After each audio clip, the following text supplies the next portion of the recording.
So UMNO is currently divided. Some people will say two. I would argue into three major factions. So I call them, and forgive me for sort of perhaps spending too much time in self-quarantine. I call them these three factions: the desperados, the floaters, and the diehards. Okay. So now, what do I mean by that? Well, there's different groups. There are some that are concerned about their cases.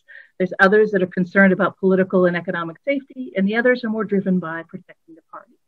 These are different drivers of why they have some of them have shared interests of elections, and some of them want to get into office and to play positioning.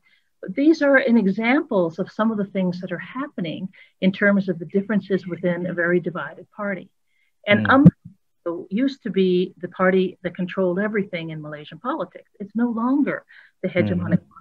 And with that, we're in an era of coalition politics, but we're also in an era of end of UMNO hegemony. And they're trying to win it back. And, you know, it's difficult to understand. Can they win it back? They can win seats, all right? They can win. I think they can win the most seats, depending on how they work out on the seat negotiation. But can they have hegemonic control like before? I don't think that's likely because of the seat negotiations that are necessary for them to be able to. And I think also they're more dependent on PAS than they've ever been.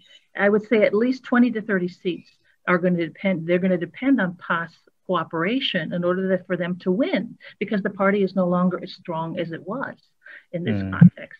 So we do see a situation where they, in an alliance, can come back into government. We saw that very clearly in the case of what happened in Sabah.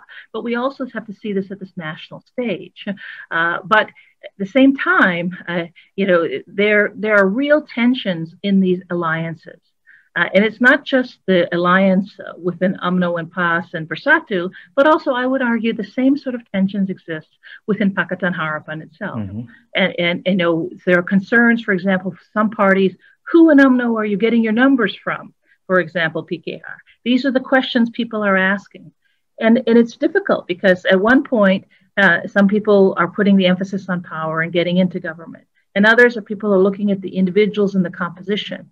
And these become really difficult challenges to accommodate in the context of a highly fragmented, personalized, ambition-driven politics as opposed to people-driven politics. So is this a positive development where we see fragmentation and weaker parties, that there's no hegemonic strong party like an UMNO to keep everything in control? But now we have coalition politics where parties could just switch allegiance. Is this a healthy development, I think, in politics for Malaysia, for democracy? I think we can see this from two sides of the equation here, all right? It's healthy because people have more choices. There are new policy ideas and new inputs that are coming into the system.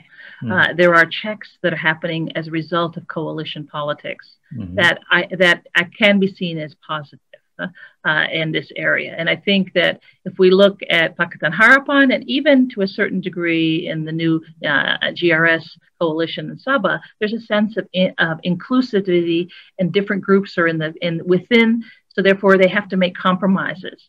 And so, for example, in the PN government of Muhyiddin Yassin, what we've seen is compromises that have been made, for example, on issues of religious politics. So therefore, the tenor of religious discussion, well, is not as, should we say, not as toxic, not as confrontational as it was before. But at the same time, Malaysia's experienced unprecedented political instability. Three prime ministers in 3 years, constant discussions about whether or not governments are going to fall, constant discussions of whether or not there will be someone has the numbers or not the numbers. And this is taking away from the issues of governance and policymaking to address the real issues that people actually want to see. And then, of course, it's also putting in pressure on issues of elections. And if we look at voting patterns in the context of Malaysia, elections don't necessarily provide the solution, because the divisions are not just within the politics and the parties, but within the society itself. And I think and the solutions to this political instability and coalition transforming, is also changing things at multiple levels, not just